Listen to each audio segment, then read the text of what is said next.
Welcome to New Realities. My name is Alan Steinfeld, and I call this show New Realities because I've been around lots of spiritual teachers, but the one that sparked me on my journey was the great teacher Ramtha, the Enlightened One. And it was through that teaching that I became aware of what's called New Realities.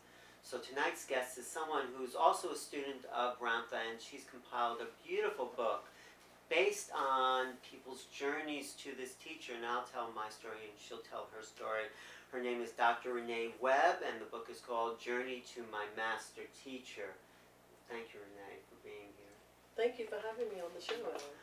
So, yeah, when you find a teacher that says it all, it's like the search is over, right? Isn't it so satisfying? Yes. And so tell me, what inspired you, though, to write a book about people traveling to this teacher? And what is it about Ramtha that you love?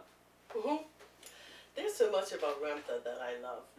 Clearly, my journey has been one that involved many different paths. And not spiritual path, because I can't say that my path was one of searching for spirituality per se. But it was a search and a knowingness that there was more to life than the physical body. I basically came in knowing that as a child. You knew, so you were already, maybe not spiritual, but you knew, you had this awareness that was greater than the other people around you. Not to compare, but you knew there was something more. Yes, I came knowing as a child that there was more to life than what I could see, feel, and touch. I knew that instinctively. Why, how, where, I didn't have that understanding clearly. And so through my academic life, my professional life, I always sought knowledge. And I sought to learn what was this that made me know that there was more. And as I evolved and developed, I understood that that was spirituality as defined not through religion, because I rejected religion as a child as well. While my relatives were going to church every Sunday, I was just not interested in it, and I thought it was a burden to have to be forced to go to Sunday school sometimes. And I was fortunate enough to reincarnate into a family that was not very religious, i.e. my mother, who raised me, wasn't very religious, so that was good. So you had some freedom there. So I had that freedom, and I did not develop the guilt that many people have coming from a religious background and shifting into what you rightly call a new reality. So I didn't have that guilt. So it made my evolvement much easier, in quotes, than it would perhaps be for somebody who's been raised in a very rigid religious background. So the whole search for me was the search to know, more so than the search for a spiritual teacher. Well, tell me about your search to find, I mean, you can tell the story, and I'll tell you my story after, but what brought you then to this phenomena? And Ramtha's a channel being, and channeling also, we'll talk about, is quite a leap forward in consciousness just to accept that as a possibility. Most definitely for most people. So what brought you to this teaching? Interestingly enough, when I was searching for knowledge, etc., which I do constantly, I was in New York City, and it was in 1988, apparently. I was on my way to Paris. I had been studying in Paris, so I went to Paris. Language, you mean? No, I did my master's degree in international affairs in Paris, and then I studied French at the Sorbonne. I should also say that Renee is a former member of the Parliament of Bermuda. So yes, former member of Parliament and former government minister. Yes. So in any case, so a friend of mine on the streets of New York one day gave me this book. She was talking about her master teacher, and she referred to Ramtha, the Enlightened One, and the minute she said the word Ramtha, it resonated with me. Who was your friend? I probably knew her. My friend, her name is Hammer Hibbert. I don't know if you know her. Well, I was involved with Ramtha in '88, so maybe I did. Ah, maybe you did. Maybe you did. Yeah. And she was always searching for spiritual knowingness. Hers was always a spiritual journey. In any case, she would normally mention to me about her spiritual teachers, and she had many, none of which particularly resonated with me. But then I was on the streets of New York. She handed me this book. It was the White Book, which you've probably heard about, The Life of Ramtha, the White Book. And it just resonated with me. The name resonated with me. And then when I read the book, I was reading my story. I understood that I was a part of this story, and I was absolutely fascinated with it. And I kept reading over line for line. As you read the White Book, you realized that you were on a journey of a soul and an adventure, incarnational experience. I also realized that I was in that story. That's what I realized. You realized you were part of Ramtha's lifetime. That I was part of that. I didn't know how, because I didn't understand anything about, Ramtha's lifetime, the extent of reincarnation. I just knew that this was my story. You had a knowingness. Yes. Okay. Most definitely. A profound awakening. Okay. It was an awakening for you. It was definitely an awakening. Number one, that I was there, which means I accepted the whole premise of reincarnation. I did intellectually, but this was verifying you it felt for this. me. Yes. And Ramtha always says it's the feeling that is the truth, because feeling is the soul resonating with truth. Exactly. My soul definitely resonated with that story, so it was very exciting for me to read this story, and I talked about it to everybody. This book, the White Book, my story is in there. I know I was there with him. I could live the moments of the battles. I just knew that I was in this story. And so...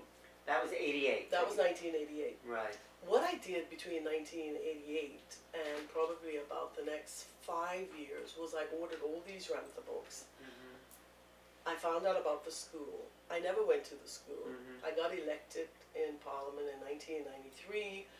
Went off, became a member of Parliament, did that whole professional life. But you never forgot the teachings. No, and I always read books of Ramtha or similar books, spiritual, metaphysical books from that time on, and Ramtha was always a part of my life. If I had an issue, if I wanted somebody to talk to, I would talk to Ramtha. Without ever having been to the psychically, consciously. Exactly. Okay. Consciously. Some people probably, talk to Jesus, talk to Buddha. I had my conversations with Ramtha, the enlightened. And you felt guidance through that inner connection. I felt a knowingness. I don't know if I felt guided. I don't know if guided would have been the word. Well, you for me. felt there was a response. You would talk, and you would also get an awareness of something giving you answers. Exactly. Exactly. That's exciting. So that was very exciting, actually. So then what happened? Oh, then all through the 90s, and then when did you finally get to meet Ramtha? Well, I got elected, and I went through the whole scenario of member of Parliament, government minister, traveling all over the world, promoting my country, tourism, etc., telecommunications, all of the things that I did professionally. And then in 2004, I resigned from the cabinet. I was a government cabinet minister. I resigned from the cabinet. And I called up a friend who lived in Cairo at the time. She's Egyptian, actually. And I said, do you want to go on an adventure? I want to go to Spain. I want to jump off some cliffs on a parachute. I want to do some whitewater river rafting, some real on-the-edge type things. And she said, yeah, okay, cool. I'll go with you. And on this particular trip, and it was in the Pyrenees Mountains on the Spanish side, on French, but near the Spanish border. Which is a sacred mountain region. I didn't know any of this at the time. But so we go on this adventure, and then I got trained to jump off a cliff in a parachute, with the parachutist. And I run and I jump off this 3,000-foot high cliff. And I take the jump, and the parachute is doing this circling thing, and I'm so aware of the wind and how small I really am up here looking down as the parachute is drifting to the ground. And I got to the ground, was rolling up the parachute, and said aloud, now it's time for me to go to the Ramtha school. Right there you had it. Right there, and I had never thought of the Ramtha school in years. I had been to Seattle a couple of times on business. But you kept the focus of Ramtha. You always had that as a focus. Yes, that was all. He was always a part of my life. But you were training your focus, is what I get the sense of. You Evidently. had that in your awareness. So then you went to the school. So then I picked up the parachute. I said, you know what? I'm going to go to the Ramtha school. It's time to go to the Ramtha school. Which was interesting because I had been to Seattle so many times. I had been close by, and I would always lament, the school somewhere close by. The But there was Ramtha never a school desire to go. is about an hour from Seattle in a town called Young, which is outside of Olympia, Washington. So yes, so then you went. So then I went to the school. Finally, I went to my beginner's retreat in Italy. In Sportile. Yeah. Where you talked about the Catholic Church. Is that the one where all those Italians were crying about him? He was kind of putting down the church a little bit in one of those Italian talks. Anyway. I'm sure. I was at one where, I mean, needless to say, Ramtha doesn't think too highly of religion. So the church is the bastion of religion. So yes, definitely. That could have been, but I was not at any event where people were crying. I was definitely... people were upset about it, whatever. Yeah. I didn't see that. I just saw the jubilation of those of us who were excited to hear somebody speaking the truth. Yeah. And that was the damage that religion has actually imparted on humanity. So I was part of that group. That was reading and writing. So the others I didn't see because obviously I wasn't frequently specific with those who were crying. If there were some, I just didn't see it. Maybe anyway. But it could have happened. So you went to Italy and then you met So I went to Italy. I did my beginner's event, and I saw, you know, the whole, I wanted to sit right up front, because the whole issue of channeling, of course, I hadn't totally embraced, even though I knew that was what I was about to see. So JC spoke, and JC, as you know, is the person who Ramtha channels through. So JC Knight spoke the first night, so I got to see her, the woman, and I was very close to the front, in the front she's row. A pretty ordinary, regular woman, you know, great communicator, but, you know, a regular person. Exactly. Yeah. Beautiful, articulate, wonderful, but a normal woman. Yes. You know, who would do Pretty the normal. Yes. hair thing and all of that. So that was lovely. I got to hear her. And then and I watched everything about her. Her body language, how she spoke, because I knew I was going to see Ramtha. A transformation, yeah. A transformation. So Ramtha came the next night. So, and there was a stark difference. I mean, it was night and day. If I had any doubt, and I didn't have a doubt that it wasn't real, but I wanted to see how it was working, what the transformation would be. The language that he speaks, the accent, the way he moves his body. You know, it's very male. She's very feminine. When Ramtha comes in, it's a very male energy. So that was very clear to me.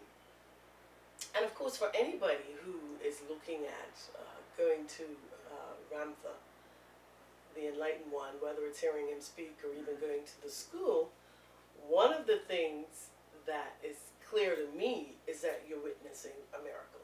I mean, that's the biggest miracle. The fact that he doesn't actually come into the body, but he says he surrounds the body and works with the energy. And if it really is what he says it is, and I think it is, then it truly is a miracle. But you know, Ramtha, especially in the early days, would say, yes, coming through this body is a miracle, but what is coming through that body as well is just as much a miracle. Oh, definitely. So yes, channeling's a phenomenon, but what's coming through us? Who's this being that we are bringing forth into the world? We're doing exactly the same thing. Yes. If we accept that we are a ball of light, that we are a God having a human experience, then our ball of light, our God self, is actually using our body. It's the same thing. He says that's the miracle here. Exactly. And this manifestation. Exactly. And Ramtha is utilizing another tool, another body that is not his body. JC is the rightful owner of the body. But we're doing the same thing. You know, what I always loved about Ramtha was he said that I don't want any followers because I'm not here. He said, if you want to follow me when I leave this body. And that's what I loved about the teaching. There was no guru to follow. There was nothing, no picture to hang on the wall. He said, if you want to hang my picture, hang a mirror, hang a reflector, so you see your own face if you want to worship an image. But there's nothing here to worship. It is the powers in you. So what I resonated with in the teaching was the power came back to us. Yes. And to say that you are God, I am God, it seemed like the highest spiritual teaching. And there was no hierarchy. There are people who have a more expanded awareness, but we all have that potential. Exactly. And that's what attracted me to the teaching. I mean, I'll tell you a little bit about my story. Maybe we could put it in the next book.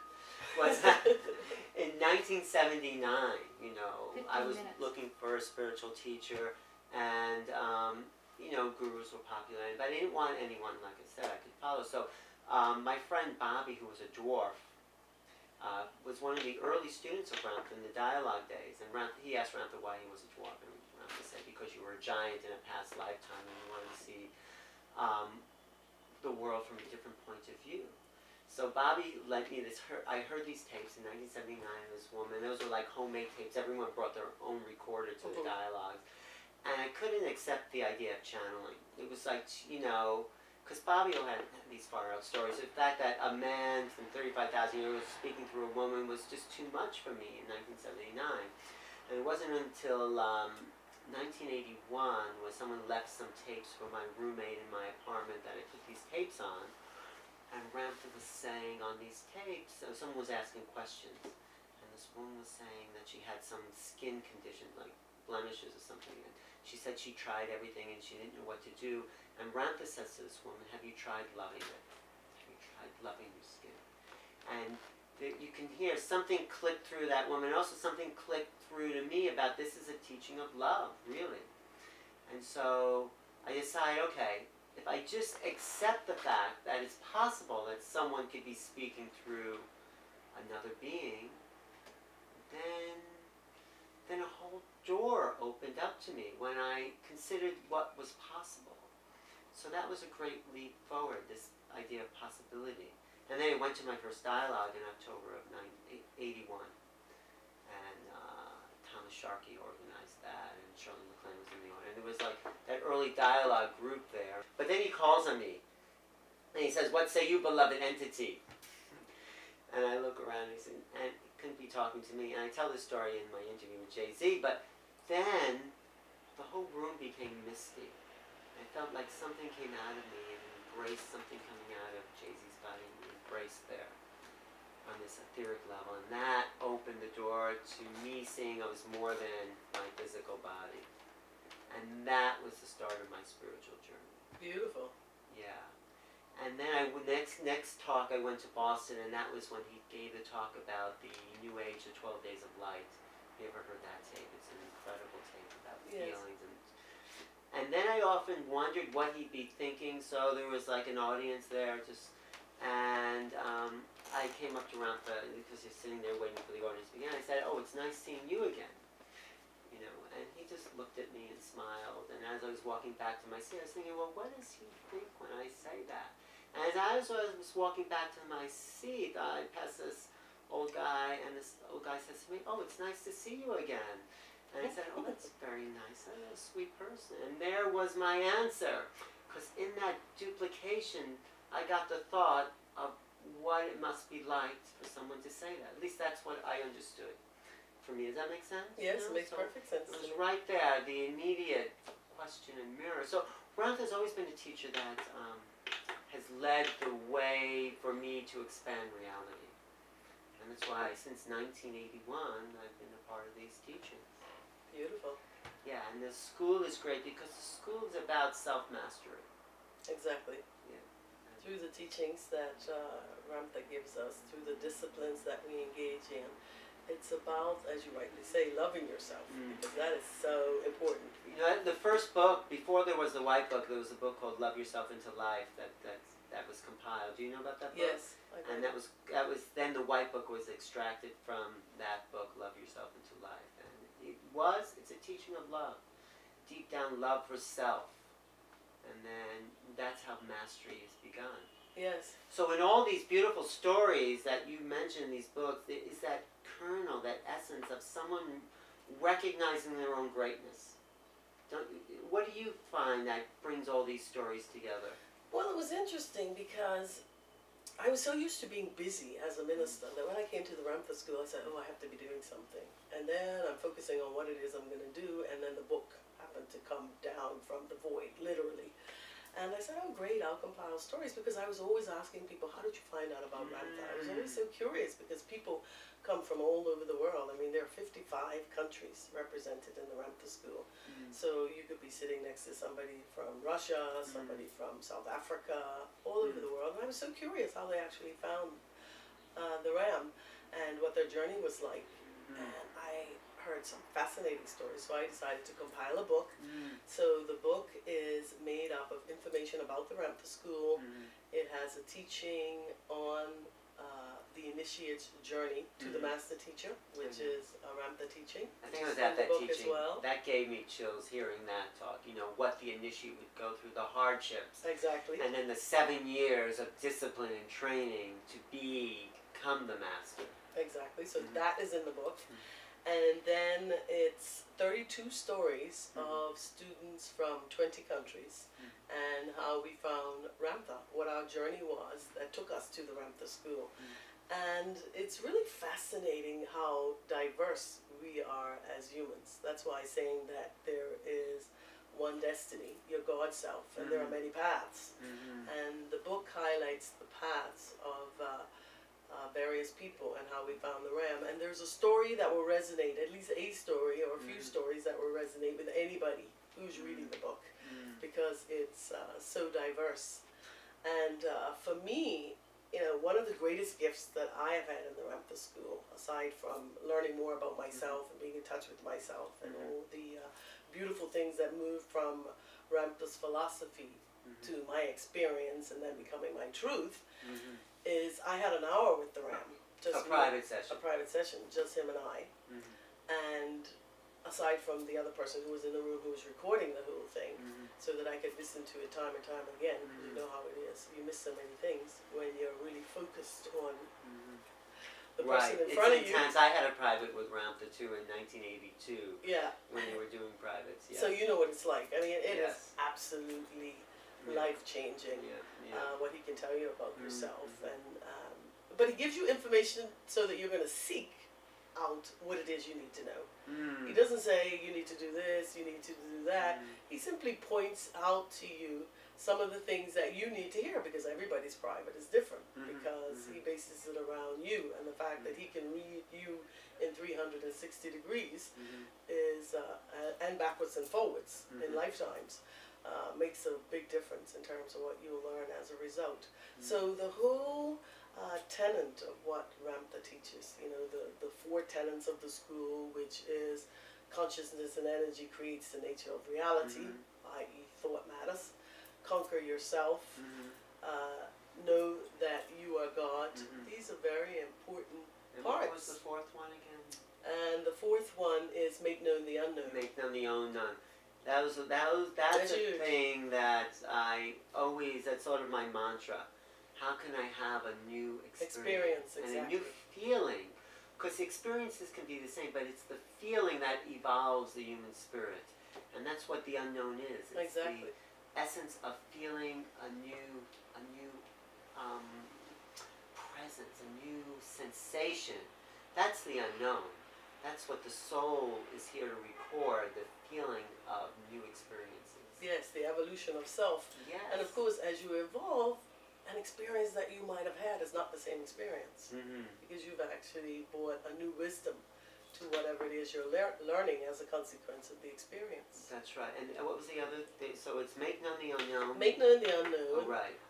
You are God. Know that you are God. Consciousness and energy is the nature of reality. And conquer yourself. Conquer yourself. You see, that was a thing that Ramtha actually did when he was a warrior. You know, he talks about that story, and he was given the sword, and the being who gave him the sword said, Ramtha, with the sword conquer yourself. And it was only until he was wounded in battle did he realize the essence of that message about conquering yourself. When he sat on the rock for 7 years, and he was able to heal himself and contemplate what life was about as a consequence of living in nature. That's nature right. was his biggest teacher. And nature is our biggest teacher, because it's this human nature that wants to emerge out of us. So I mean, so we have the world that Ramtha lived. You know what I mean? It's this evolution of human nature that we're all evolving to together. This collective, the birth of superconsciousness is this realization of these higher ideals that connect us on all these other levels. And we also affect the change. Mm-hmm. We also affect the quantum field. It's just not me learning and getting wisdom. I'm actually affecting those around me and affecting what is in that space, and as a consequence, the world itself. I mean, Ramtha often tells us never underestimate what it is you're doing for humanity. Because very often when you're focusing, when you're doing your disciplines that are to evolve you, sometimes you think, well, what is this all for? And he reminds us, never doubt what it is you're actually doing to affect humanity and mankind. That's good. I appreciate you saying that, because I often wonder why I'm doing what I'm doing this show, and doing events to bring spiritual teachings to New York and the world. So never underestimate it. Thank you. It's the same with my book. When I was doing the book and compiling stories, because the people in the book, the 32 stories, were actually written by the people themselves. There was editing that took place, and maybe this ending doesn't work. That type of interaction that I had with people, but the stories were actually compiled by them. A couple of stories came in French and Spanish, so I had to have them translated, etc. But fundamentally, it was the story of the people. So what you hear is their voice rather than my voice. Right. I simply compiled it, and then there was an editor, etc. But what you find is that book, I don't know whose life it's affecting. So I cannot underestimate what it is the gift of that book will give to somebody's life.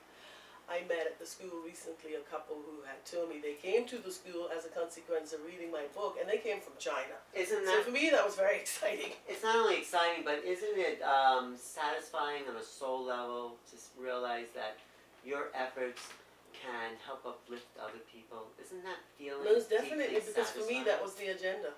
And you did it. So that sense of accomplishment on a soul level resonates so deeply in us. It actually ignites like a higher level, I feel, of light within our being. And passion. Yeah. And passion. Yeah. Passion is something that drives human spirit. So what's your next adventure? Where are you off to? What do you hope to accomplish now? That's a very, very good question. I've been contemplating the reality of where the world is going to be in the future. Whether or not, 2012 is as catastrophic as has been predicted, or if we, through our consciousness and evolution, changes the timeline of what's supposed to happen to the planet. We do have that power. So no matter what happens, for me, I'm looking at being a part of healing that. So, in any particular way, or just through affecting thoughts? Mind, so I'm doing all sorts of things. I'm doing, being a clinical hypnotist. I'm studying telekinesis, moving things with the mind, expanding what it is I actually learned in the Ramtha school, and including all things that I learned through Ramtha in my life. And using that to help other people and affect the Exactly. world. So it's an evolution of how I affect the world. But for me, that is key. What can I do to be a light unto the world? Well, that's what I always thought. We go to school and then we have to be in the world, That's why, I mean, it's still more to learn there, but I wanted to put what I've learned back into the world. And it's been very... And that's very important. It's been very satisfying for me to feel like I can help people wake up to who they are and help wake up myself as well. And we're all here doing that for each other. And that's what it's about. So the best teaching, the original teaching, I think, the capstone of Ramtha's work is called Behold God. And that is an evolution in understanding. And each moment we look at each other and embrace each other's being, we are beholding God.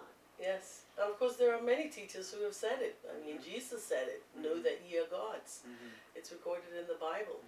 But actually embracing that concept, that's huge. Well, it's an evolution, because what I thought meant behold God when I first heard it means something different now. So that's why that term is so simple and yet so complex. Yes. Because who we know as God is constantly evolving. Thank you, Renee. Well, thank you. Anything else you want to say about the book? Like, Well, we have a website, yes, tell the people. www.journeytomymasterteacher.com. So you can follow us on Facebook once you go on the site, or you can put us in Facebook and follow us there. And the book is available on Amazon.com, on atlasbooks.com, and obviously available in bookstores as well.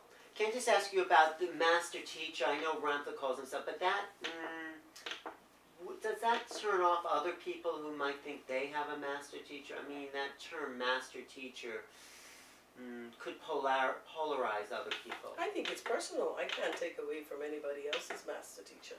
Ramtha is my master teacher. He calls himself. What does that mean to have a master teacher for It you? simply means there are other teachers in the school who are Ramtha students just like us. And so Ramtha, being a master teacher, his knowingness is evolved to a point where he is a master teacher. He is an ascended master and also a master teacher. And there are other master teachers out there. And I'm sure there are other master teachers, and you can't take away. For me, Ramtha is my master teacher. For someone else, Buddha might be their master teacher. But there is no competition. There is just beingness and knowingness. And Ramtha is the master teacher at Ramtha School of Enlightenment. I would hope so.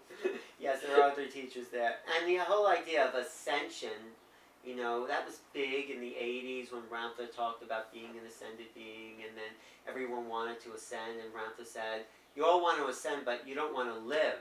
He said, that's called divine suicide. He said, ascension comes from a life well lived. Exactly, I love that quote. Yes, so we're here to live our lives in the feeling expression of who we are. Yes, and evolve, and who knows, maybe one day you will ascend. That's what I'm planning. Aren't you? Yes, I'm always ascending. As Ramtha said, the only way now is up when one hurts you. Yeah. Taking that body and turning it into light is the destiny. It's our ultimate destiny. That's the ultimate, to take your body with you. Yes, which is what Ramtha did. Yes. And other teachers have done that. And other teachers have done that. I think that's the ultimate teaching, really.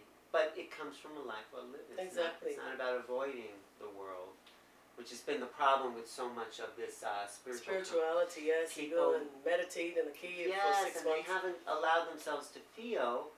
And what I always loved about Ramtha, and he'll call you on it, is, what say you, beloved entity? What are you feeling?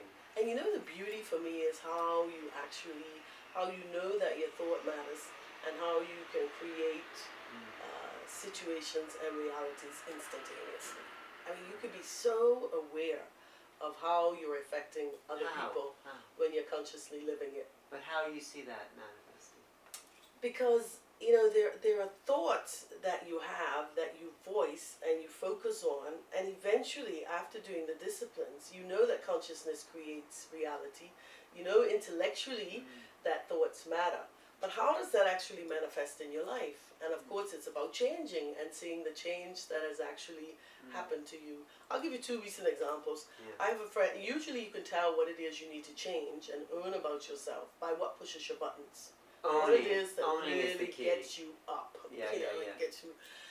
And I would recently spend time with a friend who is my best friend, but always pushes my buttons. I mean, just knows how to push the buttons that will rile me up.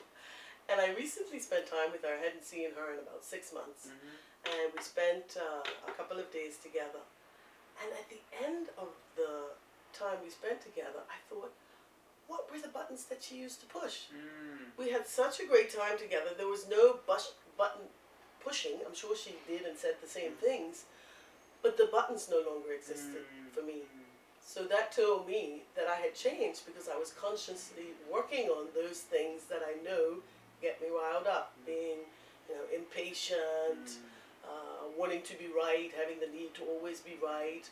Of course, being a politician, politicians love to always be right, so that was automatic. So the point is, there are certain fundamental things that have changed in me, and you never know that you actually shift until you engage it. Right, so that was a clear evidence that you shifted and you owned those experiences. And I owned that experience. That's what Ramtha would always say. When you own it, when you feel something to the depth that you can feel it, jealousy, anger, hatred. Exactly. When you let yourself actually feel it, you own it, and the soul registers that as the That's feeling. done. And then you don't have to feel it again because the soul knows what it is to feel that way. So when we own the human experience, I think that's when ascension happens. Exactly. But of course, it's going through all of the process, and it's Ramtha says peeling back the onion, and the more you peel back and you untie the Gordian knot, there's more to do. But if you're aware of your thoughts, if you're aware of what you're doing, that's when the evolution takes place. When you say, okay, I've lived this experience so many times, it's time for me to get over this behavior. It's time for me to look at this, earn it, move on. Exactly. That's what I love about That's when you Ramtha. collapse the wave, right? You bring it home when you own it, and the soul owns it as an experience. Exactly. And a truth. That it never has to have again, because when your truth is truth, it resonates with that frequency. So the frequency of that experience is owned within the soul of the being. And then you live the wisdom of the truth. Right.